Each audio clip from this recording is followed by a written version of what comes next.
Ibang klaseng magmahal ang mga taong mapagmahal. Yung salitang labis, sobra, hindi nila alam yan. Dahil sa mundo nila, pangkaraniwan lang ang magmahal ng sagad. Napakasarap mahalin, matiisin, matyaga, handang magsakripisyo, maibigay lang sa'yo.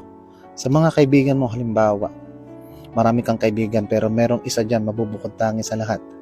Sa mga magkakapatid, iba't iba ang ugali, pero merong isa dyan mapagmahal, mangingibabaw. Huwag na tayong lumayo pa sa mga sarili na lang natin. Maraming taong papasok at dadaan sa buhay mo. Yung iba, kaya lang magbigay ng sakto. Samantalang yung iba, yung taong mapagmahal, sigurado malulunod ka dahil makikita mo ang pagkakaiba sa kilos, sa salita, kung paano ka alagaan, paano ka mahalin.